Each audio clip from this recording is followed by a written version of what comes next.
주 예수의 은혜와 평강이 있을지어다. 2024년이 열렸죠. 우리가 2024년이든 2023년이든 별반 크게 변화한 삶의 패턴은 없지만 새로운 한 해가 시작되었으니까 우리가 어떻게 살아야 할까 한 그런 어떤 삶의 기본, 삶의 기준, 삶의 자세 이런 부분들 우리가 지금 신년 특별 새벽기도회 특별히 욥이라고 하는 사람을 통해서 우리가 살피고 있는데요. 우리가 2024년을 어떤 자세로 살아가야 할까? 여기 오늘 말씀을 보면 정말 기가 막히고 놀라운 그런 말씀을 기록하고 있습니다. 9절이죠. 우리 한번 같이 읽어볼까요? 시작. 그러나 너희는 택하신 족속이요 왕같은 제사장들이요 거룩한 나라요 그의 소유가 된 백성이니 이는 너희를 어두운 데서 불러내어 그의 기이한 빛에 들어가게 하시니에 아름다운 덕을 선포하게 하려 하심이라. 아멘.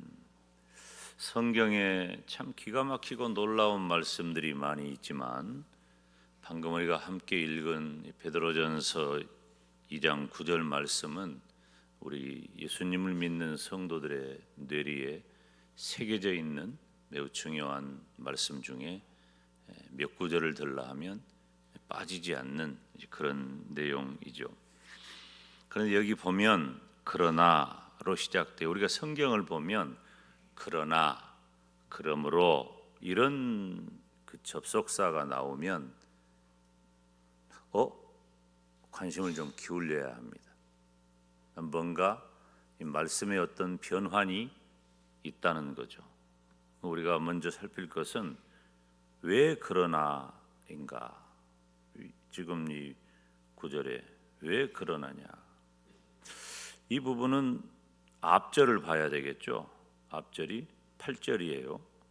8절 시작. 부딪히는 걸 돌과 걸려 넘어지게 하는 바위가 되었다 하였느니라.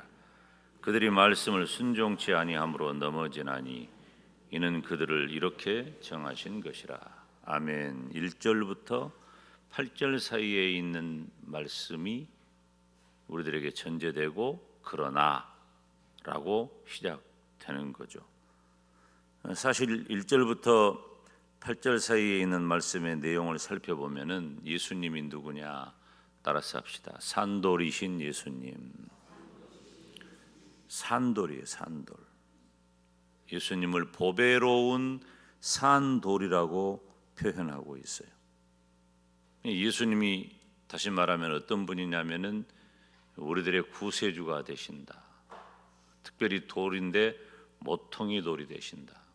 이 모퉁이 돌이라고 하는 것은 우리들이 가옥 구조를 생각을 할 때 이렇게 이음새를 놓는 그 모퉁이의 돌이 되기 때문에 기초석이고 그 집을 짓는 데 있어서 연결점이고 매우 중요한 무게 중심의 역할을 하는 거예요. 그러니까 이 모퉁이 돌이라고 하는 건 예수님을 상징하는 매우 중요한 그런 표현 가운데 하나입니다. 그런데 그렇게 이 보배로운 산돌 되신 예수님, 모퉁이 돌 되신 예수님은 그 가치가 무엇이겠어요? 바로 나의 영혼을 구원하는 데 있는 거예요. 예수님을 믿는 그 영혼을 구원하는 데 있는 거예요. 사랑하는 여러분, 예수 그리스도의 이름은 저와 여러분을 구원하시는 줄로 믿습니다. 할렐루야. 예수 그리스도의 이름이 나의 영혼을 구원한다. 이 기가 막힌 말에 아멘하는 우리가 얼마나 복된 사람이냔 말이에요. 놀라운 일이잖아요.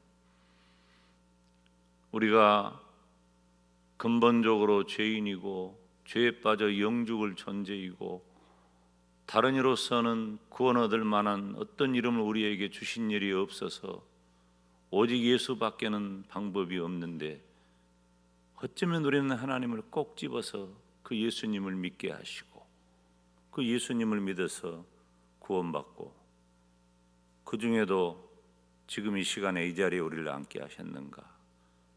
얼마나 큰 축복이고 은혜인 줄로 믿으시기를 축원합니다.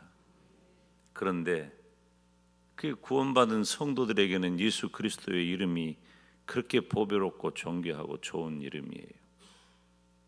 예수님을 믿지 않는 분들에게는 그 이름이 뭐가 될까요? 저주가 되는 거예요. 넘어지는 돌이 되는 거예요. 보통의 돌이 아니라 산돌이 아니라 넘어지는 돌이 되는 거예요. 거치는 돌이 된다 그 말이에요. 여기 보니까 부딪히는 돌과 걸려 넘어지게 하는 바위가 되었다. 왜?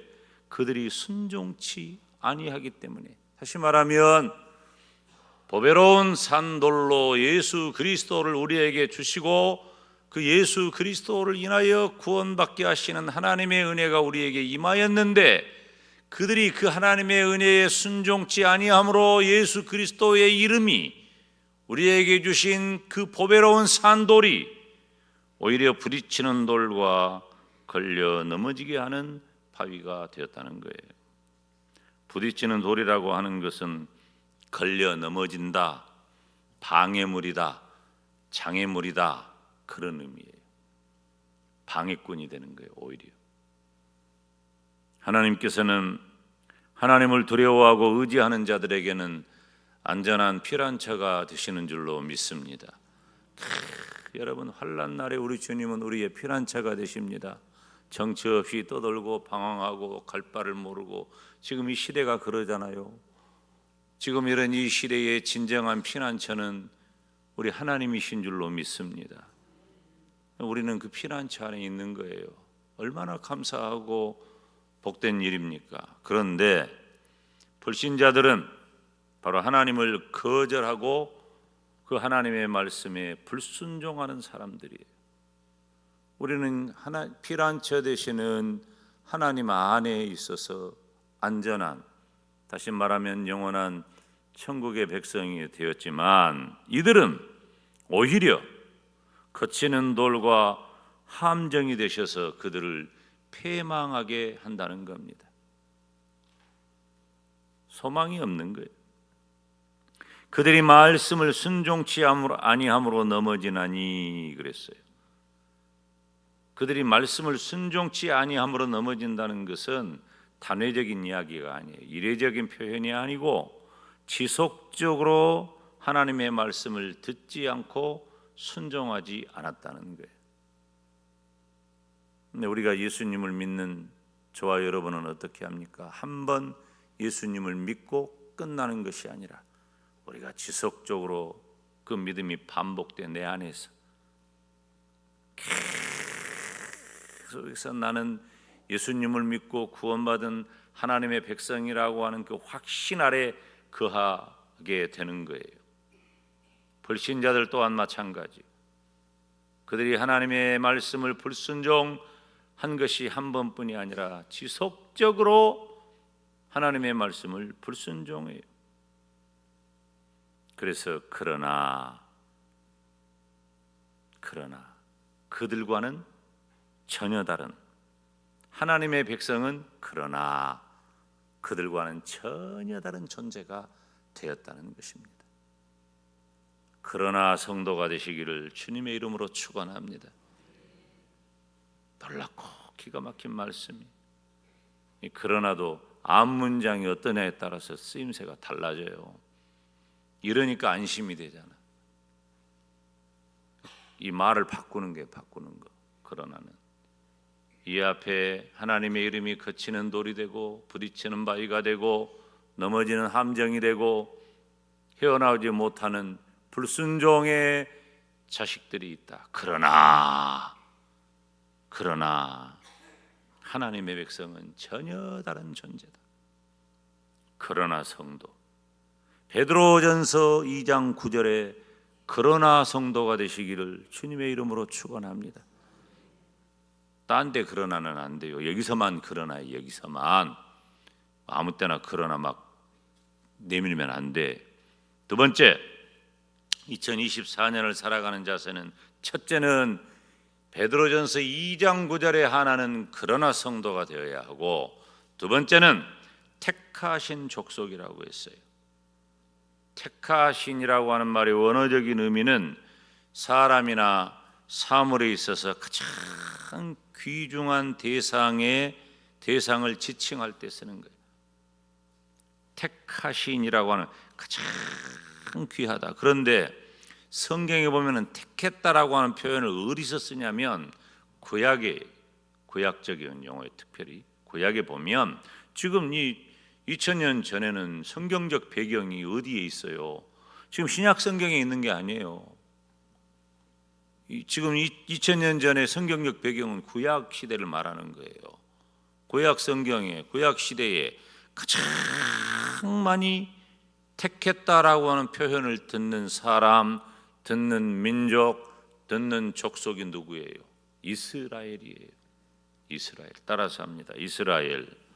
하나님께 선택된 이스라엘 백성을 말하는 거예요. 그러니까 하나님께서 구약의 이스라엘 백성에게 내가 너를 택했다, 내가 너를 택하여 세웠나니, 이런 표현들은요, 하나님께서 이스라엘 백성을 향한 놀라운 사랑의 고백이에요. 그리고 이스라엘 백성들만이 가지고 있는 보배로운 말씀이라 그 말이에요. 너무나 중요한 이야기예요. 그런데 이 택하신이라고 하는 표현이 구약에서는 이스라엘 백성들을 향하여 택했다라고 하는 표현을 사용하시더니 하나님의 특별한 구속사적인 선택과 관련해서도 쓰고 있는 겁니다. 바로 지금 이 신약 시대의 성도들은 구약 시대의 하나님의 선택으로, 하나님께서 택하심으로 이스라엘 백성들이 하나님의 백성 된 것처럼 예수 그리스도의 보혈의 공로로 저와 여러분이 구속되고 선택되었다는 것을 알려주는 거예요. 그래서 지금 이 시간에 하나님께서 얘들아, 저 불신자들을 봐라. 저들은 내가 보배로운 산돌 예수 그리스도를 너희에게 보내었는데 그들은 그것을 불순종했다. 그러나 너희는 택하신 족속이요, 너희들은 예수 그리스도의 공로로 구속되어서 선택되었단다, 이렇게 말씀하시는 겁니다. 골로새서 3장 12절 말씀을 보면 함께 읽습니다. 그러므로 너희는 하나님이 택하사 거룩하고 사랑받는 자처럼 긍휼과 자비와 겸손과 온유와 오래 참음을 옷 입었다 그랬어요. 우리가 깨벗어 봐요. 지금 깨벗어 봐. 뭔 난리가 나는지. 근데 우리가 옷을 입었잖아. 야, 옷이 날개인 거야. 우리가 어떤 옷을 입느냐에 따라서 옷은 대체적으로 그 사람의 취미, 취향, 성품, 신분, 뭐 이러한 것들을 드러내는 옷을 잘 입어야 돼요. 어떤 옷을 입느냐가 그 사람의 대체적인 그 자세를 보여주고 있기 때문이에요. 근데 우리는 깨벗어 봐. 죄악 덩어리요. 우리가 깨벗고 있다면 우리는 죄악 덩어리고 저주받은 자이고 우리는 영원한 멸망에 거할 수밖에 없는 그런 존재들 아닙니까? 그런데 우리는 예수 그리스도로 사랑받는 자처럼 옷을 입었다 그 말이에요. 얼마나 아름답고 좋은 옷입니까? 그런 우리들을 우리 주님께서 친히 택하신 족속이다. 족속이라는 말은 제가 가끔 그런 표현 쓰잖아요. 우리가 하나님의 족속이라는 표현 쓰잖아요. 좋은 단어인데 이제 어감은 좀 달리 들릴 수도 있지만은 가족이라는 말이에요. 혈통이라는 말입니다. 같은 세대라는 말이고 민족이라는 말이고 후손이라고 하는 말이에요. 다시 말하면 예수 그리스도에 의하여 구속함을 받은 영적인 이스라엘의 후손 되었다는 게 택하신 족속이다. 하나님께서 우리를 가장 귀중하게 여겨서 예수 그리스도의 구속함을 선물하신 그 대상이 바로 나다라고 하는 거예요. 따라서 합시다. 나다. 할렐루야. 도대체 내가 누군지는 알고 살잔 말이야. 깨벗고 있어요? 아직도 깨벗고 있는 분들은 예수 그리스도의 보배롭고 사랑스러운 옷 입으시기를 주님의 이름으로 축원합니다. 우리는 그런 옷 입은 사람이에요. 2024년에 우리가 어떻게 살까? 첫째, 그러나 성도로 살고 믿음 안에 있으니까. 두 번째, 택하신 족속으로 살고. 세 번째는 왕 같은 제사장으로 살자. 왕 같은이라고 하는 말은 왕처럼 높은 특권과 명예를 가졌다는 말이에요. 세상에서 제일 짱이 왕이잖아요. 킹, 왕, 짱. 왕이요, 왕이 최고인 거예요. 이 왕이라고 하는 말, 왕 같은이라고 하는 표현은 고귀한, 영예스러운 그런 의미예요. 그리고 우리를 왕 같은 제사장이라고 했는데 왕으로서 하나님을 섬기는 제사장직을 가진 겁니다. 예수님을 믿는 성도는 왕과 같은 어미로운 존귀를 부여받은 제사장직이 있음을 의미하는 것입니다. 로마서 5장 17절 말씀을 보면 우리가 같이 읽습니다. 한 사람의 범죄로 말미암아 사망이 그 한 사람을 통하여 왕 노릇하였은즉 더욱 은혜와 의의 선물을 넘치게 받는 자들을 한 분 예수 그리스도를 통하여 생명 안에서 왕 노릇하리로다. 아멘. 누가 여러분의 왕 노릇하고 있습니까? 누가 여러분의 왕입니까? 그리고 여러분은 어떤 왕으로 살고 있습니까? 예수 그리스도로 인하여 구속함을 받은 성도는 거룩한 부담감을 가져야 한다는 거예요. 왕이다. 왕이란 말이에요. 왕 같은 제사장 직분을 가진 성도로서 영적 지위를 누릴 줄 알아야 돼요. 비루하고 천박한, 저속한 그런 마귀적인 일에 매이지 말고 명예로운 일, 왕 같은 제사장 직분을 가진 성도로서 내가 어떤 사람인가라고 하는 그 자존감과 영적 지위를 누릴 수 있어야 돼요. 내가 누구냔 말이에요. 내가 누구냐. 지난해에 제가 믿음이란 무엇인가 시리즈로 설교를 할 때 제가 그때도 말씀을 드렸잖아요. 우리는 예수 그리스도와 동일선상에 있는 예수님이 우리의 맏형님이 되시고 예수님은 맏아들이시니까 우리는 그의 후예가 된 겁니다. 뿐만 아니라 백성들을 대표해서 하나님께 나아가는 제사장처럼 항상 신령한 제사를 드리는 인도자로 살아야 되는 거예요. 제사장이 하는 일이 뭐예요? 제사장이 하는 일은 제사 드리는 일이지. 백성을 대표하여 나아가 하나님께 제사를 드리는 겁니다. 인도자가 돼야 하는 거예요. 절절절절절 따라만 다니지 말고 멀뚱멀뚱 보고만 있지 말고 하나님 앞에 제사를 드리는 제사장답게 많은 사람들을 위하여 신령한 제사를 드리는 인도자가 되어야 한다는 거예요. 해가 바뀌었으면 좀 업그레이드 돼야 한단 말이에요. 우리들의 생활도 거룩한 부담감이 나에게 가일층 한 가지 두 가지 늘어나야지 퇴보하면 되겠어요. 2024년을 우리는 어떻게 살까요?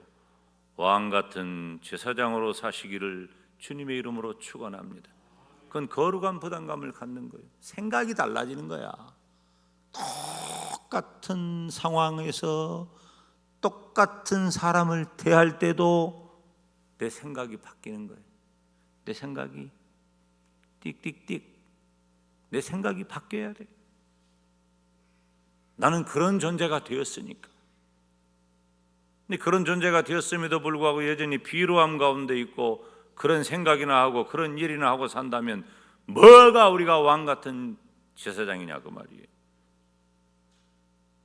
마지막으로 네 번째로 2024년을 어떻게 살까? 거룩한 나라요 그랬어요.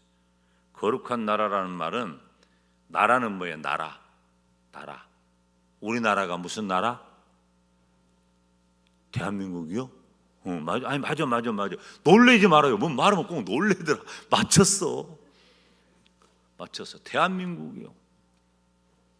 왜 우리가 대한민국이요? 우리가 대한민국에 속한 백성이란 말이에요. 대한민국에 속한 백성. 내 소속이 소속. 거룩한 나라라고 하는 것은 내가 하나님께 속한 사람이란 뜻이에요. 내가 육체적으로는 대한민국 백성이지만 영적으로는 하나님께 속한 사람이라고 하는 뜻이에요. 그래서 하나님의 나라를 부여받은 사람의 총칭이 거룩한 나라요라고 하는 거예요. 얼마나 놀랍습니까? 구약의 이스라엘 백성들이 그랬던 것처럼 거룩하게 구별되고 정결한 성도로 살아가시기를 바랍니다. 여러분 구약 성경에 보잖아요. 와, 여러분 봐요. 구약 성경에 보면은 거룩을 생명처럼 여겼어요. 그리고 거룩을 훼손하잖아? 하나님 바로 죽여버렸어요. 죽인다고 해도 한도 안 놀라는 거예요. 하나님 바로 죽여버렸다니까. 구약 일이니까 지금은 상관없다고 생각하시나요? 진짜 하나님께서는요 그냥 즉발로 끝내버린 거예요. 그 자리에서 뭐 뒤돌아설 여지도 없어요. 생명을 거둬가셔버려요. 그 거룩을 훼손하면, 하나님의 그 거룩을 훼손하잖아, 용납하지 않으셔요. 하나님은 그 자리에서 생명을 걷어가 버리는 거예요. 뭐 경고고 뭐고 없어. 왜? 이미 하나님께서는 계명을 주셨고 성막을 주셨고 성전을 주셨고 모든 식양대로 가르쳐 주신 대로 다 명령하셨고 끊임없이 그것을 주의 선지자를 통해 알려주셨어요.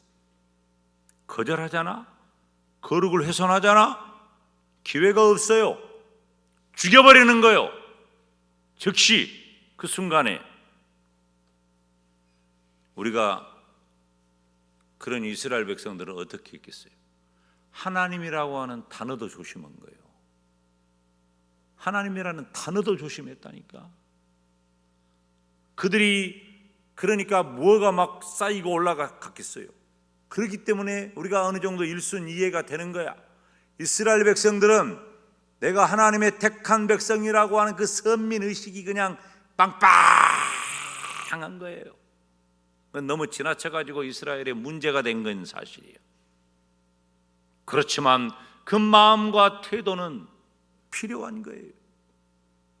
우리가 예수님을 믿고 구원받아서 하나님의 백성 되었다고 하는, 하나님의 은혜를 받았다고 하는, 의롭다 하심에 옷을 입었다고 하는 그 아름답고 복된 마음과 자부심은 이 세상 무엇하고도 바꿀 수가 없는 거예요. 우리 찬양대가 가운을 입잖아요. 가운을 왜 입어요? 가운을 세상의 옷을 입지 아니하고 하나님의 성호를 찬미하는 거룩한 옷을 입고 하나님의 이름을 찬미하겠다는 뜻 아니에요? 주의 종이 강단에서 가운을 입잖아요. 우리 장로님들이 임직할 때 가운 한 벌씩 다 해드리잖아요. 폼 잡으라고 해준 것 아니에요. 목사님들이 임직할 때 가운 해드리잖아. 폼 잡으라고 해준 것 아니에요. 그 가운을 입는 동안에는, 그 가운을 입고 있는 동안에는 하나님의 성호를 찬미하는 거룩한 하나님의 백성으로 살아라. 그리고 하나님의 말씀을 가감없이 진실하게 증거해라. 그 거룩함에 있다 그 말이에요. 거룩함에.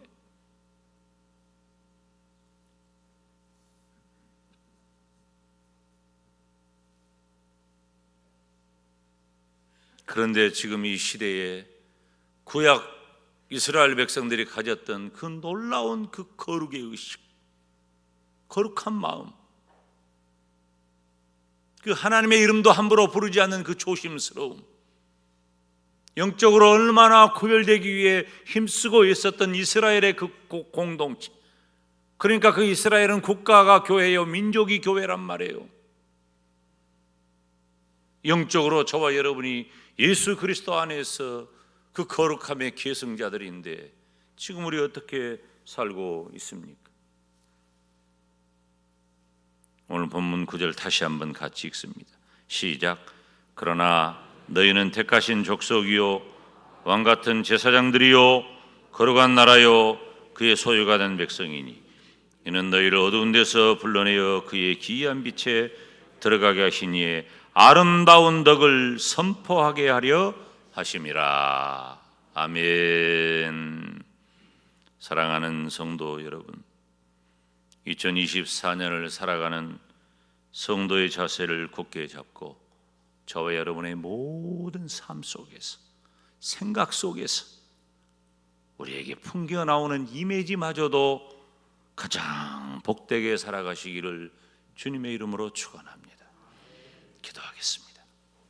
하나님 아버지, 어떤 경우에도 예수 그리스도를 나의 구세주로 믿는 그러나 성도로 살게 하시고 하나님께서 나를 얼마나 귀중하게 여기셨는지, 예수 그리스도 안에서 거룩한 족속이 되었고 왕 같은 제사장이 되었으니 거룩한 부담감을 가지고 살며 우리 하나님께서 허락하신 대로 거룩하게 구별되고 정결한 성도로 2024년을 살게 하여 주시옵소서.